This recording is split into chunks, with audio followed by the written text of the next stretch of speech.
കളക്ടറെ കാണാൻ ഇരിക്കണോ? കളക്ടറെ കാണാൻ ഇരിക്കണോ? എന്നെ കാണാൻ അത്ര ലുക്കാണാ. സ്വാമി വിവാദം വന്നപ്പോഴാണോ പുള്ളിയെ ശ്രദ്ധിക്കുന്നത്? നിങ്ങൾ തന്നെയാണ്. ഒരാള് മരിച്ചു കിടക്കുമ്പോ നിങ്ങളിങ്ങനെ ചത്ത കിളിക്ക് എന്തിനാടാ കൂട്? ഭയങ്കരമായിട്ട് ആരാധകരാണെന്ന് തോന്നുന്നു. ആള് കുറച്ച് ഡൗൺ ടു എർത്ത് ആണേ, അതിന്റെ എനിക്ക് തോന്നുന്നു വോട്ട് ഇന്നത്തെ ദിവസം നമുക്ക് അതാണ് എങ്കിലും ആരാധകരുടെ ഇല്ല. നമുക്കിപ്പം ഡിസ്കസ് ചെയ്യേണ്ടതും പബ്ലിക് ഡിസ്കോഴ്സിലായിട്ട് വരേണ്ടതായിട്ടുള്ള ഒരുപാട് വിഷയങ്ങളുണ്ട്.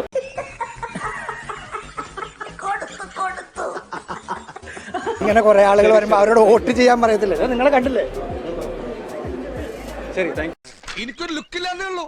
എനിക്ക് ഭയങ്കര ബുദ്ധിയാ ഈ മാധവ് നായർ, ഈ മാധവ്ജി. വോട്ടേഴ്സ് ഡേ ആണ്, ആ സെലിബ്രേഷൻ വന്നാണ്. എല്ലാവരും വോട്ട് ചെയ്യണം, തന്നെ പിന്തുടരുന്ന ആളുകളും വോട്ട് ചെയ്യണം, ഇതിന്റെ ഭാഗമാണോ എന്നൊക്കെ പറഞ്ഞ് നൈസായിട്ട് ഊരി